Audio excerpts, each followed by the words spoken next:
Hope ಎಲ್ಲರೂ ಚೆನ್ನಾಗಿದ್ದೀರಾ ಅಂತ ಅಂದ್ಕೊಂಡಿದ್ದೀನಿ. ನಾನು ಇವತ್ತಿನ ವಿಡಿಯೋದಲ್ಲಿ ನೀವು ವ್ಲಾಗಲ್ಲಿ ನೋಡ್ದಂಗೆ ಹಬ್ಬದ ದಿನ ಏನೇನು ಮಾಡಬೇಕು, ಕಲಸದೊಳಗಡೆ ಏನು ಹಾಕಬೇಕು, ಮಡ್ಲಕ್ಕಿಗೆ ಏನು ತುಂಬಬೇಕು, ಯಾವ ಥರ ಮಾಡಬೇಕು ಅನ್ನೋದನ್ನು ನನಗೆ ಗೊತ್ತಿರೋ ಇದರಲ್ಲಿ ನಾನು ನಿಮಗೆ ತಿಳಿಸ್ಕೊಡ್ತಾ ಇದ್ದೀನಿ. ನಾನು ಆಲ್ಮೋಸ್ಟ್ ಒಂದು 10 ಇಯರ್ಸ್ ಮೇಲೇ ಆಯಿತು ಅಂತ ಹೇಳ್ಬೋದು. ಎಕ್ಸಾಕ್ಟಾಗಿ ಗೊತ್ತಿಲ್ಲ, 10 ಇಯರ್ಸ್ ಮೇಲಾಗಿದೆ. ಅದಂತೂ ನಾನು ಅವಾಗಿಂದ ಪೂಜೆನ ಹೀಗೆ ಮಾಡ್ಕೊಂಬಂದಿರೋದು. ಸೊ ನಾನು ನಿಮ್ಗೆ ಇದನ್ನು ಹೇಳಿದ್ರೆ ನಿಮಗೂ ಹೆಲ್ಪ್ಫುಲ್ ಆಗ್ಬೋದು. ಆ್ಯಂಡ್ ಹೊಸ್ದಾಗಿ ಯಾರಾದರೂ ಟ್ರೈ ಮಾಡ್ತಿದ್ರೆ ಅವ್ರಿಗೆ ಹೆಲ್ಪ್ಫುಲ್ ಆಗುತ್ತೆ ಅಂತೇಳಿ ಈ ವಿಡಿಯೋನ ಶೇರ್ ಮಾಡ್ತಿದ್ದೀನಿ. Without further delay let get start. ಮೊದಲನೇದಾಗಿ ಕಳಸಕ್ಕಿಡೋಕ್ಕೆ ಅದರೊಳಗಡೆ ಏನೇನು ಹಾಕಬೇಕು ಅನ್ನೋದನ್ನು ನೋಡ್ಕೊಳ್ಳೋಣ. ಅದ್ರ ಜೊತೆಗೆ ತಾಳಿ ಮಾಡಬೇಕಾಗತ್ತೆ. ಒಬ್ಬೊಬ್ಬರು ಚಿನ್ನದಿಟ್ಟಿರ್ತಾರೆ, ಒಬ್ಬರು ಬೆಳ್ಳಿದು ಅಥವಾ ಆ ಥರ ಮಾಡಿಸ್ಕೊಂಡಿರ್ತಾರೆ. ಅದು ಎರಡೂ ಇಲ್ದಿರೋರು ಯಾವ ಥರ ತಾಳಿನ ಪ್ರಿಪೇರ್ ಮಾಡ್ಕೋದನ್ನ ನೋಡೋಣ. ಫಸ್ಟ್ ಒನ್ ನಾನಿಲ್ಲಿ ತಾಳಿನ ಹೇಗೆ ಪ್ರಿಪೇರ್ ಮಾಡೋದು ಅನ್ನೋದನ್ನು ತೋರಿಸ್ತಾ ಇದ್ದೀನಿ. ಕಲಸದೊಳಗಡೆ ಏನೇನು ಹಾಕಬೇಕು ಅನ್ನೋದನ್ನು ಕೂಡ ನಾನು ಶೇರ್ ಮಾಡ್ತಿದ್ದೀನಿ. ಸೊ ಏನು ಗೊತ್ತಾ, ಚಿನ್ನದಿರೋರು ಚಿನ್ನದನ್ನ ಹಾಕ್ತಾರೆ, ಇಲ್ಲ ಅನ್ನೋರು ಈ ಥರ ಅರಿಶಿನ ಕೊಂಬನ್ನು ಹಾಕ್ತಾರೆ, ಬೆಳ್ಳಿಲೂ ಕೂಡ ಹಾಕ್ತಾರೆ ಅಂತಲೇ ಹೇಳ್ಬೋದು. ಇದಕ್ಕೆ ನಮಗೆ ಇದನ್ನು ನಾವು ಹಸಿ ನೂಲು ಅಂತ ಹೇಳ್ತೀವಿ. ದಾರ ಬೇಕಾಗುತ್ತೆ ಬಿಳಿದು, ಮತ್ತು ಸ್ವಲ್ಪ ಅರಿಶಿನ ಪುಡಿ ಮತ್ತು ಅರಿಶಿನ ಕೊಂಬು ಬೇಕಾಗುತ್ತೆ. ಸೊ ನಾವು ಒಂದು ಸೈಜಿಗೆ ನಮಗೆ ಎಷ್ಟು ಒಂದು ರೌಂಡ್ ಬೇಕು ಅದಕ್ಕಿಂತ ಸ್ವಲ್ಪ ಎಕ್ಸ್ಟ್ರಾನೇ ಒಂದು 5 ಎಳೆ ದಾರಗಳನ್ನ ತೊಗೋಬೇಕು. 3 ಅಥವಾ 5 ಎಳೆನ ದಾರ ತೊಗೊಂಡು ಈ ಥರ ಒಂದೇ ಸಮ ಈಕ್ವಲಲ್ಲಿ ಕಟ್ ಮಾಡಿಕೊಂಡು ಆ ದಾರನ ಕ್ಲೀನಾಗಿ ಒಂದೇ ಸಮ ಹೊಸಿಬೇಕು. ಅಂದರೆ ಅದು ಬಿಚ್ಚೋಗ್ದಿರೋ ಥರ ಮಾಡಿಕೊಂಡು ಒಂದೊಂದು ಕಡೆ ಆಗದಿರೋ ಥರ ಅರಿಶಿನ ಇಟ್ಕೊಂಡು ಅದಕ್ಕೆ ಸ್ವಲ್ಪ ನೀರು ಹಾಕಿ ಅದರೊಳಗೆ ಮಿಕ್ಸ್ ಮಾಡಿಬಿಟ್ಟು ಆ ದಾರನ ಹಚ್ಚಬೇಕು. ಅಂದರೆ ಅದರೊಳಗೆ ಹೆಚ್ಚಿ ತೆಗಿಬೇಕು. ಅದಾದಮೇಲೆ ಸ್ವಲ್ಪ ಅದನ್ನು ನೀರೆಲ್ಲ ಡ್ರೈ ಮಾಡ್ಕೊಂಡಂಗೆ ಮಾಡಿಕೊಂಡು ಅರಿಶಿನ ಕೊಂಬನ್ನು ಇದಕ್ಕೆ ಕಟ್ಬಿಟ್ಟು ದೇವರಿಗೆ ತಾಳಿ ರೆಡಿ ಮಾಡ್ಕೋಬೇಕು. ಚಿನ್ನದ್ದು ಮತ್ತು ಬೆಳ್ಳಿದು ಯಾರು ಹಾಕಿಲ್ಲ ಅಂತಾರೆ ಅನ್ನೋಂಥವ್ರು ಇದನ್ನು ಪರ್ಟಿಕ್ಯುಲರಾಗಿ ಕಟ್ಟಲೇಬೇಕು. ಸೊ ಇದು ಕಳಸದ ಇದಕ್ಕೆ ಚೊಂಬಿಗೆ ಕಟ್ಬೋದು. ಅದನ್ನು ತೋರಿಸ್ತೀನಿ ಹೇಗೆ ಅಂತೇಳಿ. ಅದಾದಮೇಲೆ ಕಳಸದೊಳಗಡೆ ನಾವು ಏನೇನು ಹಾಕಬೇಕು ಏನು ಅನ್ನೋದನ್ನು ಕೂಡ ಹೇಳ್ತಿದ್ದೀನಿ. ಒಬ್ಬೊಬ್ಬರು ಅಕ್ಕಿಯಲ್ಲಿ ಕೂರಿಸ್ತಾರೆ, ಒಬ್ಬೊಬ್ಬರು ನೀರಲ್ಲಿ ಕೂರಿಸ್ತಾರೆ. ನಾನು ಅಕ್ಕಿಯಲ್ಲೇ ಕೂರಿಸೋದು. ಮತ್ತು ತಾಮ್ರದ ಚೊಂಬಲ್ಲೂ ಕೂರಿಸ್ತಾರೆ, ಬೆಳ್ಳಿ ಚೊಂಬಲ್ಲೂ ಕೂಡ ಕೂರಿಸ್ತಾರೆ. ದೊಡ್ಡ ಬಿಂದಿಗೆ ಥರ ಬರುತ್ತಲ್ಲ ಆ ಥರದ್ರಲ್ಲೂ ಕೂಡ ಕೂರಿಸ್ತಾರೆ, ತಾಮ್ರದ್ದು ಬರುತ್ತಲ್ಲ ಅದರಲ್ಲಿ. ಸೊ ಮೊದಲಿಗೆ ನಾನಿಲ್ಲಿ ಅಕ್ಕಿ ಹಾಕ್ಕೋತೀನಿ. ಅಕ್ಕಿ ಹಾಕ್ಕೊಂಡ್ಮೇಲೆ ಅದಕ್ಕೆ ನಾನು ಮೊದಲು ಅರಿಶಿನ ಕುಂಕುಮ ಹಾಕ್ತೀನಿ, ಆಮೇಲೆ ಕೆಂಪು ಕುಂಕುಮ ಹಾಕ್ತೀನಿ. ಸೊ ನೀರಿಗೂ ಇದನ್ನೆಲ್ಲ ಹಾಕ್ಬೋದು. ನೀರು ಯಾರ್ಯಾರು ಹಾಕ್ತೀರಾ, ನಾವು ನೀರು ಹಾಕ್ತಿರೋ ಕಾರಣ ಅಕ್ಕಿಲಿ ಇಡ್ತೀವಿ, ನಮ್ಮ ಸಂಪ್ರದಾಯ ಏನಿರುತ್ತದು. ಸೊ ಅದು ಇದಕ್ಕೆ ಡ್ರೈ ಫ್ರೂಟ್ಸ್ ಹಾಕಬೇಕಾಗುತ್ತೆ. ಈ ಥರದ್ದು ಉತ್ತುತ್ತೆ ಅಂತ ಹೇಳ್ತಾರೆ ಫಸ್ಟ್ ಹಾಕಿದ್ದು, ಡ್ರೈ ಡೇಟ್ಸು ಮತ್ತು ಬಾದಾಮಿ, ಕಲ್ ಸಕ್ಕರೆ ಅಂತ ಬರುತ್ತೆ, ಬಿಳಿದು ಕೆಂಪುದು ಎರಡೂ ಹಾಕ್ಬೋದು. ಒಂದು ಒಣ ದ್ರಾಕ್ಷಿ, ಗೋಡಂಬಿನ ಹಾಕಬೇಕಾಗತ್ತೆ. ನೀವು ಖರ್ಜೂರ ಬರುತ್ತಲ್ವ, ಅದು ಹಸಿದಾದರೂ ಹಾಕಿ ಅಥವಾ ಡ್ರೈದಾರು ಹಾಕಿ. ಡ್ರೈದಾದರೆ ನಾವೇನಂತೀವಿ ಉತ್ತುತ್ತೆ ಅಂತ ಹೇಳ್ತೀವಿ. ಅದಾದಮೇಲೆ ಕಮಲ ಬೀಜದ ಹೂವು ಅಂತ ಬರುತ್ತೆ, ಪೂಜೆ ಅಂಗಡೀಲಿ ಕೇಳಿದ್ರೆ ಸಿಗುತ್ತೆ, ಇಲ್ಲಾಂದರೆ ನಾನು ಡಿಸ್ಕ್ರಿಪ್ಷನಲ್ಲಿ ಲಿಂಕ್ ಹಾಕಿರ್ತೀನಿ, ನೀವು ತೊಗೋಬೋದು. ನೆಕ್ಸ್ಟು ಒಂದು ಅಡಿಕೆ ಮತ್ತು ಅರಿಶಿನ ಕೊಂಬನ್ನು ಕೂಡ ಅದರೊಳಗೆ ಹಾಕಬೇಕಾಗತ್ತೆ. ಕಾಯಿನ್ ಹಾಕಿ, 5 ರೂಪಾಯಿ ಕಾಯಿನ್ ಹಾಕಿದ್ರೆ ತುಂಬ ತಾಮ್ರದ್ದು ತುಂಬ ಒಳ್ಳೆಯದು, ಇಲ್ಲಾಂದರೆ 1 ರೂಪಾಯಿನೇ ಹಾಕಿ. ಅದಾದಮೇಲೆ ಚಿನ್ನ ಅಥವಾ ಬೆಳ್ಳಿನ ಹಾಕಬೇಕಾಗತ್ತೆ. ಸೊ ನಾನು ಈ ಬೆಳ್ಳಿದು ಇಟ್ಕೊಂಡಿದ್ದೀನಿ, ನನ್ನ ಮಗಳು ಕಾಲು ಗೆಜ್ಜೆದು ಯೂಸ್ ಮಾಡದೇ ಇರೋದು. ಸೊ ನಾನು ಒಂದು 3 ಇಯರ್ಸಿಂದ ಇದನ್ನೇ ಹಾಕ್ತಿದ್ದೀನಿ, ಬಿಕಾಸ್ ಯೂಸ್ ಮಾಡದೇ ಇರೋದು ಹಾಕಿದ್ರೆ ತುಂಬಾ ಒಳ್ಳೆಯದಂಥೇಳಿ. ಸೊ ಇದನ್ನೆಲ್ಲ ಹಾಕಿಬಿಟ್ಟು ಲಾಸ್ಟಲ್ಲಿ ಈ ತಾಳಿನ ಕಟ್ಟಬೇಕಾಗತ್ತೆ. ಅರಿಶಿನ ಕೊಂಬನ್ನು ಎಲೆ ಹೆಂಗಿದ್ರು ಇಡ್ತೀವಿ, ಕಾಯಿನ ಹೇಗಿದ್ರು ಇಟ್ಟೇ ಇಡ್ತೀವಿ, ಅದು ಎಲ್ಲರಿಗೂ ಗೊತ್ತಿರುತ್ತೆ. ಮಿಸ್ ಮಾಡದೆ ಈ ತಾಳಿನ ಕಟ್ಟಲೇಬೇಕು, ಇಲ್ಲಾಂದರೆ ಅದು ಪೂಜೆನೇ ಪರಿಪೂರ್ಣ ಅಲ್ಲ ಅಂತಲೇ ಹೇಳ್ಬೋದು. ಅದೇ ಹೇಳಿದ್ನಲ್ವ, ಚಿನ್ನದ್ದು ಮಾಡಿಸಿರ್ತಾರೆ, ಬೆಳ್ಳಿದು ಅದನ್ನು ಹಾಕ್ಬೋದು, ಇಲ್ಲಾಂದರೆ ಈ ಥರ ಮಾಡಿ ಹಾಕಲೇಬೇಕಾಗತ್ತೆ. ಹೆಣ್ಣಿಗೆ ಏನೇನು ಮುಖ್ಯ ಅದೆಲ್ಲ ಹಾಕಬೇಕು, ಲಕ್ಷ್ಮಿ ಆಗಿರೋದ್ರಿಂದ. ಸೊ ತುಂಬಾ ಒಳ್ಳೆಯದು. ಯಾರ್ಯಾರು ಮಿಸ್ ಮಾಡಿರ್ತೀರ ಗೊತ್ತಿಲ್ಲದೇ ಅವರು ಈ ಸರಿ ಟ್ರೈ ಮಾಡಿ. ಆ್ಯಂಡ್ ಮುಂಚೆನೂ ನೀವು ಹೇಗೆ ಮಾಡ್ತಿದ್ರಾ ಇಲ್ಲ ಮಾಡ್ತಿರ್ಲಿಲ್ವ ಅನ್ನೋದನ್ನು ಕಮೆಂಟ್ ಮಾಡಿ ತಿಳಿಸಿ. ಅವರವರ ಸಂಪ್ರದಾಯನ ಫಾಲೋ ಮಾಡೋದು ತುಂಬಾ ಮುಖ್ಯ. ನೆಕ್ಸ್ಟು ನಾವು ಲಕ್ಷ್ಮಿ ಮುಂದೆ ಈ ವಸ್ತುಗಳನ್ನು ಇಟ್ಟು ಪೂಜೆ ಮಾಡೋದ್ರಿಂದ ಮನೆಗೆ ಏಳಿಗೆ ಸಮೃದ್ಧಿ ಎಲ್ಲ ಕೂಡ ಬರುತ್ತೆ ಅಂತೇಳಿ ನಂಬಿಕೆ ಇದೆ. ಸೊ ಅದೇನೇನು ಇಟ್ಬಿಟ್ಟು ಪೂಜೆ ಮಾಡ್ಕೊಬೇಕು ನೋಡೋಣ. ಎರಡನೇದಾಗಿ ನಾನಿಲ್ಲಿ ಲಕ್ಷ್ಮಿ ಮುಂದೆ ಈ ವಸ್ತುಗಳನ್ನು ಇಟ್ಟು ನಾವು ಪೂಜೆ ಮಾಡೋದ್ರಿಂದ ಮನೆಗೆ ಸಕಲ ಸಮೃದ್ಧಿ, ನೆಮ್ಮದಿ, ಶಾಂತಿ, ಐಶ್ವರ್ಯ, ಏಳಿಗೆ ಎಲ್ಲ ಲಭಿಸುತ್ತೆ ಅಂತ ಹೇಳ್ತಾರೆ. ಇದನ್ನು ನೀವು ಪೂಜೆ ಮಾಡಿ ಆದಮೇಲೆ ನಿಮ್ಮ ಬೀರುಗಳಲ್ಲಿ ನೀವೆಲ್ಲಿ ದುಡ್ಡಿರ್ತೀರಾ ಮತ್ತು ಒಡವೆಗಳನ್ನ ಇರ್ತೀರಾ ಅಲ್ಲಿ ಇಟ್ಬೋದು ನೀವು, ಎಲ್ಲಿಡಬೇಕು ಅಂತ ಕೇಳಿದ್ರೆ. ಸೊ ಇದಕ್ಕೆ ಏನೇನು ವಸ್ತುಗಳು ಬೇಕಂದರೆ 5 ಲಕ್ಷ್ಮಿ ಕವಡೆ ಬೇಕಾಗುತ್ತೆ. ನಿಮ್ಮ ಪೂಜೆ ಅಂಗಡಿಯಲ್ಲಿ ಸಿಗುತ್ತೆ, ಸಿಕ್ಕಿಲ್ಲ ಅಂದರೆ ನಾನು ಡಿಸ್ಕ್ರಿಪ್ಷನಲ್ಲಿ ಹಾಕಿರ್ತೀನಿ, ಇಲ್ಲ ಲಿಂಕ್ ಅಂತನಾದರೂ ನೀವು ಕಮೆಂಟ್ ಮಾಡಿದ್ರೆ ನಾನು ಶೇರ್ ಮಾಡ್ತೀನಿ. ಮತ್ತು 5 ಗೋಮತಿ ಚಕ್ರ ಅಂತ ಇದೆ, ಬರುತ್ತೆ. ಅದು 5 ಏಲಕ್ಕಿ, 5 ಲವಂಗ ಮತ್ತು 5 ಬಿಳಿ ಗುಲವಂಜಿ ಅಂತ ಬರುತ್ತೆ. ಅದನ್ನು ನೀವು ಇದು ಮಾಡಬೇಕಾಗತ್ತೆ. ಸೊ ಲವಂಗ ನೋಡಿ, ಏಲಕ್ಕಿ ಎಲ್ಲರಿಗೂ ಗೊತ್ತಿರುತ್ತೆ, ಅಡುಗೆ ಮನೇಲಿ ಇದ್ದೇ ಇರುತ್ತೆ. ಇದು ಬಿಳಿ ಗುಲವಂಜಿ ಅಂಥೇಳಿ. ನೀವು ಬಿಳಿದು ಸಿಕ್ಕಿಲ್ಲ ಅಂದರೆ ಕೆಂಪುದಾದರೂ ಯೂಸ್ ಮಾಡ್ಬೋದು. ನಾರ್ಮಲಾಗಿ ಕೆಂಪುದೆಲ್ಲ ಸಿಗುತ್ತೆ ಪೂಜೆ ಅಂಗಡಿಗಳಲ್ಲಿ. ಈ ಫುಲ್ ಸೆಟ್ ಬೇಕು ಅಂತ ಹೇಳಿದ್ರೆ ಕಮಲದ ಹೂವಿನ ಬೀಜ ಮತ್ತು ಗುಲವಂಜಿ, ಕವಡೆ ಮತ್ತು ಗೋಮತಿ ಚಕ್ರದೆಲ್ಲ ಡಿಸ್ಕ್ರಿಪ್ಷನಲ್ಲಿ ಲಿಂಕ್ ಹಾಕಿರ್ತೀನಿ ಅಂತಲೇ ಹೇಳಿದ್ದೀನಿ. ಸೊ ಲಕ್ಷ್ಮೀ ಕವಡೆ ಇರುತ್ತೆ. ಸೊ ನೋಡಿ ಕೇಳ್ಕೊಂಡು ತೊಗೊಂಬನ್ನಿ, ಪೂಜೆ ಅಂಗಡಿಲಿ ಕೂಡ ಸಿಗುತ್ತೆ. ಸೊ ಇದನ್ನೇ ಇಡೋದ್ರಿಂದ ಮನೆಗೆ ತುಂಬ ಒಳ್ಳೆಯದಾಗುತ್ತೆ. ಪೂಜೆ ಮಾಡಿ ಆದಮೇಲೆ ನೀವು ದುಡ್ಡಿಡೋ ಕಡೆ ಬೀರೋ ಆಗಿರ್ಬೋದು, ಲಾಕರ್ ಆಗಿರ್ಬೋದು, ಒಡವೆನ ಇರ್ತಿರಲ್ಲ ಆ ಜಾಗದಲ್ಲಿ ಇಟ್ಟು ಬಿಡ್ಬೋದು ನೀವು. ಅದು ಇನ್ನೇನು ಮಾಡಬೇಕು ಅಂತ ಏನು ಇದು ಮಾಡೋ ಹಾಗಿಲ್ಲ, ಮನೆಯಲ್ಲೇ ಇಟ್ಕೋಬೋದು. ಸೊ ಅದಾದಮೇಲೆ ಒಂದು ಬಿಳಿ ವಸ್ತ್ರ, ಬಿಳಿ ಬಟ್ಟೆ ತೊಗೋಬೇಕಾಗತ್ತೆ. ಕರ್ಚೀಫು ಅಥವಾ ಬಿಳಿದು ಯಾವುದಾದ್ರೂ ಬಟ್ಟೆನ ತೊಗೊಂಡು ನೀವು ಅದು 5 ಈ ಥರ ಕಟ್ಟಿಬಿಟ್ಟು ನೀವು ಲಕ್ಷ್ಮಿ ಮುಂದೆ ಇಟ್ಟು ಪೂಜೆ ಮಾಡಿ ಇರೋದ್ರಿಂದ ಮನೆಗೆ ತುಂಬಾ ಒಳ್ಳೆಯದಾಗತ್ತೆ.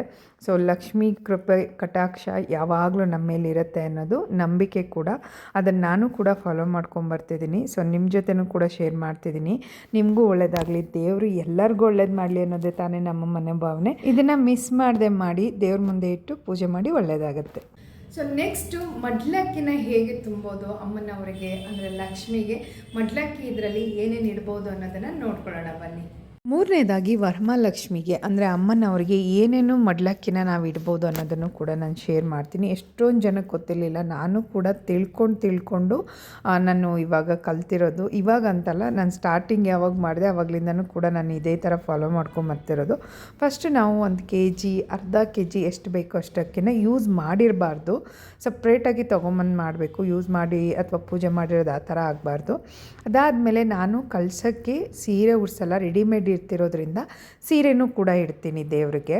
ಸೊ ರೆಡಿಮೇಡಲ್ಲಿ ಅದೇ ಬಂದಿರುತ್ತಲ್ವ, ಸೊ ಹಾಗಾಗಿ ಸೀರೆ ಇಟ್ಬಿಟ್ಟು ಅದ್ರ ಜೊತೆಗೆ ಒಂದು ಬ್ಲೌಸ್ ಪೀಸ್ನೂ ಕೂಡ ಇಡ್ತೀನಿ. ಅದು ರನ್ನಿಂಗಲ್ಲಿರುತ್ತಲ್ವ ಸೀರೆಯಲ್ಲಿ, ಸೊ ಕಟ್ ಮಾಡಿರಲ್ಲ. ಬ್ಲೌಸ್ ಪೀಸ್ ಕೂಡ ನಾನು ಸಪ್ರೇಟಾಗಿ ಇಡ್ತೀನಿ. ಅದಾದಮೇಲೆ ಬಳೆ ಇಡ್ತೀನಿ.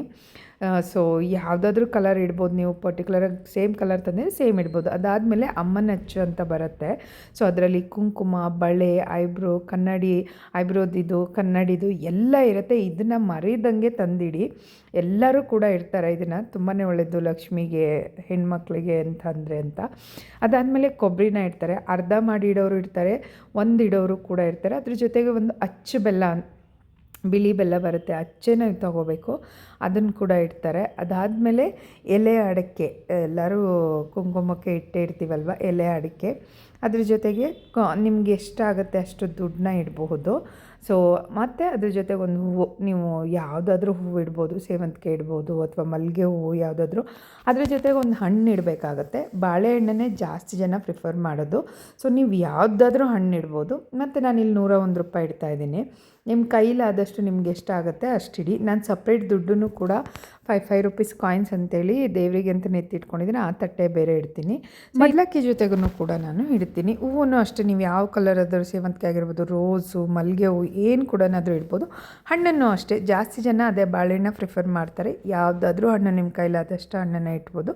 ಸಪ್ರೇಟಾಗಿ 5 ಅಥವಾ 7, 9 ಥರದ ಹಣ್ಣನ್ನು ಬೇರೆ ಇಡ್ತೀನಿ. ಈ ಮಡ್ಲಕ್ಕಿ ತುಂಬೋದಕ್ಕೆ ಅಂತೇಳಿ ಪರ್ಟಿಕ್ಯುಲರಾಗಿ ಒಂದು ಹಣ್ಣನ್ನು ತೆಗೆದಿಡ್ತೀನಿ. ಸೊ ಹೀಗೆ ಅಮ್ಮನವರಿಗೆ ಮಡ್ಲಕ್ಕಿ ತುಂಬೋದನ್ನು ನಮ್ಮ ಕಡೆ ಮಾಡ್ತೀವಿ. ಸೊ ನಿಮ್ಮ ಕಡೆ ಹೇಗೆ ಮಾಡ್ತೀರಾ ಅನ್ನೋದನ್ನು ಕಮೆಂಟ್ ಮುಖಾಂತರ ತಿಳಿಸಿ. ಇದೆಲ್ಲನೂ ಕೂಡ ಪರ್ಟಿಕ್ಯುಲರಾಗಿ ಇಡಲೇಬೇಕು, ಅಮ್ಮನವರಿಗೆ ತುಂಬ ಒಳ್ಳೆಯದಾಗತ್ತೆ. ನೆಕ್ಸ್ಟ್ ಬಂದು ಅಕ್ಷತೆ ಮಾಡ್ಕೊಳ್ಳೋದ್ರ ಬಗ್ಗೆ ಮಾತಾಡೋಣ. ಅಕ್ಷತೆನ ಒಬ್ಬೊಬ್ಬರು ಒಂದೊಂದು ಥರ ಮಾಡ್ತಾರೆ. ಸೊ ನಾವು ಹೇಗೆ ಮಾಡ್ತೀವಿ, ನಮ್ಗೆ ಯಾರು ಹೇಳ್ಕೊಟ್ಟಿದ್ದು ಅನ್ನೋದನ್ನು ನಾನು ಶೇರ್ ಮಾಡ್ತೀನಿ. ಬನ್ನಿ ನೋಡೋಣ ಹೇಗೆ ಮಾಡೋದು ಅಂತ. 4ನೇದಾಗಿ ಅಕ್ಷತೆ ಮಾಡೋದು ಹೇಗೆ ಅನ್ನೋದನ್ನು ನಾನು ತಿಳಿಸ್ಕೊಡ್ತಿದ್ದೀನಿ. ಇಲ್ಲಿ ಅಕ್ಷತೆನ ತುಂಬ ವಿಧಗಳಲ್ಲಿ ಮಾಡ್ತಾರೆ. ನಮ್ಮ ಮನೆಯಲ್ಲಿ ರೆಡ್ ಕಲರ್ ಅಕ್ಷತೆನ ನಮ್ಮ ಯಜಮಾನ್ರ ಮನೆ ಕಡೆ ಮಾಡ್ತಾರೆ. ನಮ್ಮ ಅಮ್ಮನ ಮನೆ ಕಡೆ ಅರಿಶಿಣದಿಂದ ಮಾಡ್ತಾರೆ. ಸೊ ಎರಡನ್ನೂ ಹೇಗೆ ಮಾಡೋದನ್ನು ತೋರಿಸ್ಕೊಡ್ತೀನಿ. ನೀವು ಹೇಗೆ ಕಂಫರ್ಟಬಲ್ಲು ನಿಮಗೆ ಅದನ್ನು ನೀವು ಇದು ಮಾಡ್ಕೊಳ್ಳಿ. ಮೊದಲನೇದಾಗಿ ಸ್ವಲ್ಪ ಅಕ್ಕಿ ತೊಗೊಳ್ಳಿ. ಅಕ್ಕಿ ತೊಗೊಂಡು ನೀವು ಅರಿಶಿಣದ್ದು ಮಾಡ್ತೀನಿ ಅಂದರೆ ಅರಿಶಿಣ ಪುಡಿ ಹಾಕ್ಕೊಳ್ಳಿ, ಪೂಜೆಗೆ ಅಂತ ತಂದಿರ್ತೀರಲ್ವ ಅದು. ಅದಾದಮೇಲೆ ಅದಕ್ಕೆ ಸ್ವಲ್ಪ ತುಪ್ಪನ ಹಾಕಿ, ಜಾಸ್ತಿ ಅಲ್ಲ, ಸ್ವಲ್ಪ ಲೈಟಾಗಿ ಹಾಕ್ಬಿಟ್ಟು ಅದನ್ನು ಮಿಕ್ಸ್ ಮಾಡಿದ್ರೆ ಉದುರು ಆಗಿ ಕೂಡ ಇರುತ್ತೆ. ಈ ಹಾಲಿಂದನೂ ಮಾಡ್ತಾರೆ, ಮೊಸರಿಂದ ಮಾಡ್ತಾರೆ, ನೀರಿಂದ ಮಾಡ್ತಾರೆ. ಅದೆಲ್ಲ ನೆಂದಂಗಾಗಿ ಅಕ್ಕಿ ಎಲ್ಲ ಒಂಥರ ಆಗಿರುತ್ತೆ. ಸೊ ಇದು ಉದುರಾಗಿ ಹಾಗೆ ಚೆನ್ನಾಗಿರುತ್ತೆ. ರೆಡ್ದು ಮಾಡಬೇಕು ಅಂತ ಹೇಳಿದ್ರೆ ಕೆಂಪು ಅಕ್ಕಿನ ಅದಕ್ಕಷ್ಟೇ ರೈಸ್ ತೊಗೊಂಡು ಅದಕ್ಕೆ ಸ್ವಲ್ಪ ಕೆಂಪು ಕುಂಕುಮ ಹಾಕಿಬಿಟ್ಟು ಅದಕ್ಕೂ ಅಷ್ಟೇ ತುಪ್ಪ ಹಾಕಿ ಈ ಥರ ಮಾಡಿದ್ರೆ ಹುಡಿಯಾಗಿ ಉದ್ರಾಗಿ ಬರುತ್ತೆ. ಜಾಸ್ತಿ ತುಪ್ಪ ಅಲ್ಲ, 1 ಡ್ರಾಪ್ ಹಾಕಿದ್ರೆ ಸಾಕಾಗುತ್ತೆ. ಸೊ ನಾನು ವೀಡಿಯೋಗಾಗಿ ತೋರಿಸ್ತೀನಿ. ಪೂಜೆಗೆ ಇರ್ತಾರೆ ಮತ್ತು ಬಂದಿರ್ತಾರಲ್ವ ಲೇಡೀಸು ಕುಂಕುಮಕ್ಕೆ ಅಂತೆಲ್ಲ, ಅವರಿಂದನೂ ಕೂಡ ಲಕ್ಷ್ಮಿಗೆ ಅಕ್ಷತೆನ ಹಾಕಿಸಿ ತುಂಬಾ ಒಳ್ಳೆಯದು. ನಾವು ಹಾಕಿ ಪೂಜೆ ಮಾಡಿದ್ರೂ ಕೂಡ ತುಂಬ ಒಳ್ಳೆಯದು. ಬಂದವ್ರ ಹತ್ರನೂ ಒಳ್ಳೆಯದಾಗಲಿ ಅಂತೇಳಿ ಹಾಕಿಸಿ. ಸೊ ನಿಮಗೆ ಯಾವುದು ಕನ್ವೀನಿಯೆಂಟು ಆ ಥರ ಅಕ್ಷತೆ ಕಾರ್ಡ್ನ ಮಾಡ್ಕೊಳ್ಳಿ. ನಾವು ಈ ಥರ ಕೆಂಪುದನ್ನು ಮಾಡ್ತೀವಿ. ನೆಕ್ಸ್ಟ್ ಬಂದು ಕಂಕಣ ಕಟ್ಕೋತೀವಲ್ವ ಕೈಗೆ, ಆ ಕಂಕಣನ ಹೇಗೆ ಮಾಡೋದು ಅನ್ನೋದನ್ನ ನೋಡ್ಕೊಳ್ಳೋಣ ಬನ್ನಿ. ಲಾಸ್ಟ್ 5ನೇದಾಗಿ ಕಂಕಣ ಕಟ್ಟೋದನ್ನು ರೆಡಿ ಮಾಡೋದು ಹೇಗೆ ಅನ್ನೋದನ್ನು ಶೇರ್ ಮಾಡ್ತೀನಿ ನೋಡಿ. ಸೊ ಇದನ್ನೆಲ್ಲರೂ ಕೂಡ ಪೂಜೆ ಟೈಮಲ್ಲಿ ಕಟ್ಕೋತಾರೆ, ಮತ್ತು ಒಬ್ಬೊಬ್ಬರು ಬಂದಿರ್ತಾರಲ್ವ ಕುಂಕುಮಕ್ಕೆ, ಅವ್ರಿಗೂ ಕೂಡ ಕಟ್ಟಿ ಕಳಿಸ್ತಾರೆ. ಪೂಜೆ ಟೈಮಲ್ಲಿ ಎಷ್ಟು ಜನ ಹೆಂಗಸ್ರಿರ್ತೀರಾ ಅಷ್ಟನ್ನು ನೋಡಿಕೊಂಡು ಇದು ಮಾಡ್ಕೊಳ್ಳಿ. ಇದಕ್ಕೆ ಐಟಮ್ ಅಷ್ಟೇ ಬೇಕಾಗುತ್ತೆ: ಅರಿಶಿನ ಪುಡಿ ಮತ್ತು ಬಿಳಿ ದಾರ, ಹೂವು, ಸೇವಂತಿಗೆ ಹೂವನ್ನೇ ಜಾಸ್ತಿ ಹಾಕೋದು. ಸೊ ಇಲ್ಲಿ ನಾವು ಹಸಿ ನೂಲು ಅಂತ ಹೇಳ್ತೀವಿ ಬಿಳಿ ದಾರನ. ನಿಮಗೆ ಕೈಗೆ ಎಷ್ಟು ಆಗೋಷ್ಟು ಅಷ್ಟು ಉದ್ದನ ಇದರಲ್ಲಿ 3 ಎಳೆ ಅಥವಾ 5 ಎಳೆನ ನೀವು ಕಟ್ ಮಾಡಿ ಒಂದೇ ಸಮ ಮಾಡ್ಕೊಳ್ಳಿ. ಸೊ ಯಾರ ಕೈ ಎಷ್ಟಪ್ಪ ಇರುತ್ತೆ ಏನು ಆ ಥರ ಒಂದು ಸ್ವಲ್ಪ ದೊಡ್ಡದಾಗೆ ಇಟ್ಕೊಂಡಿರಿ, ಗೊತ್ತಾಗಲ್ಲ ಅಲ್ವಾ ಸಣ್ಣಕ್ಕಿದಾರ ದಪ್ಪಕ್ಕಿದಾರ ಅಂಥೇಳಿ. ಈ ಥರ 5 ಎಳೆ ಇದನ್ನು ನಾನು ಮಾಡ್ತೀನಿ. 3 ಎಳೆನೂ ಮಾಡ್ಬೋದು, 5 ಎಳೆ ಕೂಡ ಮಾಡಬಹುದು. ಸೊ ಈ ಥರ ಮಾಡಿಬಿಟ್ಟು ನೀವು ಅರಿಶಿನ ನೀರಲ್ಲಿ ಎಜ್ಜಿಬಿಟ್ಟು ತೆಗಿಬೇಕಾಗುತ್ತೆ. ನೀರು ಹಾಕಿಬಿಟ್ಟು ಮಿಕ್ಸ್ ಮಾಡಿ ಅರಿಶಿನ ನೀರಲ್ಲಿ ಹಾಕ್ಬಿಟ್ಟು ಇದನ್ನು ಕೂಡ ನೀವು ದಾರಗಳನ್ನ ನೈಟ್ ಮಾಡಿ ಇಟ್ಕೋಬೋದು. ಸೊ ಬೆಳಗ್ಗೆ ಹೂ ಕಟ್ಕೊಂಡು ಇದು ಮಾಡಿದ್ರೆ ಇದಾಗುತ್ತೆ, ಏಕೆಂದರೆ ಹಸಿ ಅರಿಶಿನ ಆಗ್ತಿರುತ್ತೆ ಕೈಗೆಲ್ಲ ಆಗುತ್ತೆ ಅನ್ನೋಂಥವ್ರು. ಸೊ ಈ ಥರ ಹೂವಿಗೆ ತೊಗೊಂಡು ಈ ಥರ ಕಟ್ಬಿಟ್ಟು ಯಾರಿಗೆ ಪೂಜೆಗೆಲ್ಲ ಕೂತಿರ್ತೀವಿ ಇದು ಮಾಡ್ತಾರೆ, ಈ ಥರ ಕೈಗೆ ಕಟ್ಬೋದು. ಸೊ ತುಂಬಾ ಚೆನ್ನಾಗಿರುತ್ತೆ, ಈಸಿಯಾಗಿ ಎಲ್ಲ ಮಾಡ್ಕೊಬೋದು. ಮುಂಚೆ ಎಲ್ಲ ಮಾಡ್ತಾಯಿರಲಿಲ್ಲ, ಇವಾಗೆಲ್ಲ ಟ್ರೆಂಡ್ ಅನ್ನೋ ಥರ ಎಲ್ಲರೂ ಮಾಡ್ತಾರೆ. ಸೊ ನಾನು ಅದನ್ನು ನಾನು ಮುಂಚೆಯಿಂದನೂ ಒಂದು 7-8 ಇಯರ್ಸಿಂದನೂ ಮಾಡ್ತಿದ್ದೀನಿ ಅಂತ ಅಂದ್ಕೊಂಡಿದ್ದೀನಿ. ಸೊ ಈ ಕಂಕಣ ಕಟ್ಟೋದನ್ನು ಪ್ರಿಪೇರ್ ಮಾಡ್ಕೊಳ್ಳೋದು. ಸೊ ಹೋಪ್ಫುಲಿ ಈ ವಿಡಿಯೋ ನಿಮ್ಗೆ ಇಷ್ಟ ಆಗಿದೆ ಅಂತ ಅಂದ್ಕೊಳ್ತೀನಿ. ಹೊಸದಾಗಿ ಏನಾದರೂ ಮಾಡ್ತಿದ್ರೆ ಅವ್ರಿಗೆ ಹೆಲ್ಪ್ಫುಲ್ ಆಗುತ್ತೆ ಅಂತೇಳಿ ಈ ವಿಡಿಯೋನ ಶೇರ್ ಮಾಡಿದ್ದೀನಿ. ಸೊ ನೋಡಿದಿರಲ್ವಾ, ಫಾಲೋ ಮಾಡೋದನ್ನು ಮತ್ತು ಕಮೆಂಟ್ ಮಾಡೋದನ್ನು ಶೇರ್ ಮಾಡೋದನ್ನು ಮರಿಬೇಡಿ. ನಾನು ಮತ್ತೆ ಈ ನಡುವೆ ವೀಡಿಯೋಸ್ಗಳನ್ನ ಮಾಡೋದಕ್ಕೆ ಶುರು ಮಾಡ್ಕೊಂಡಿದ್ದೀನಿ. ಈ ವ್ಲಾಗ್ನ ಇಲ್ಲಿಗೆ ಎಂಡ್ ಮಾಡ್ತೀನಿ. ನೆಕ್ಸ್ಟ್ ವಿಡಿಯೋದಲ್ಲಿ ಸ್ವಲ್ಪ ಡೆಕೋರೇಷನ್ ಐಟಮ್ಸ್ನ ತಂದಿದ್ದೀನಿ, ಹೇಗಿದೆ ಏನು ಅನ್ನೋದನ್ನು ಶೇರ್ ಮಾಡ್ತೀನಿ. ಸೊ ಮಿಸ್ ಮಾಡಿ ನೋಡಿ.